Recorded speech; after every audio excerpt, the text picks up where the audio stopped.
বাংলাদেশের সেনাবাহিনী অথবা সেনাপ্রধানকে কেউ যদি চ্যালেঞ্জ করে, তাহলে কিন্তু এটা অনেকটা বাংলাদেশের সার্বভৌমত্বের উপরে আঘাত করা হয়।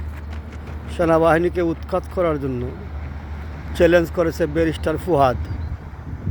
ফুয়াদ এটা ব্যারিস্টার, ভুয়া ব্যারিস্টার না আসল ব্যারিস্টার, আসলে জানি না, যাই হোক ব্যারিস্টারই হোক। তো আমার মনে হয় এই ভদ্রলোকটাকে বাংলাদেশের পুলিশ অথবা সেনাবাহিনীর পক্ষ থেকে গ্রেফতার করে পাছায় দুইটা লাথি দেওয়া দরকার। লাথিগুলো এমনভাবে দেওয়া দরকার যাতে তার পাছাটা না ভাঙে, মানুষকে অচল করা দেওয়া ঠিক না। আর লাথি দিয়ে বলা দরকার যে গঠনমূলক আলোচনা সমালোচনা করেন, লাগলে সেনাবাহিনীর প্রধানের সাথে অথবা সেনাবাহিনীর কোনো উচ্চপদস্থ কর্মকর্তার সাথে লাগলে কোনো আলোচনা করেন, তবু তুচ্ছ তাচ্ছল্য করে সেনাবাহিনীকে কথা বলা ঠিক না। এটা সম্পূর্ণ বাংলাদেশের সার্বভৌমত্বের উপরে আঘাত করে, তাই তাকে দমন করা দরকার।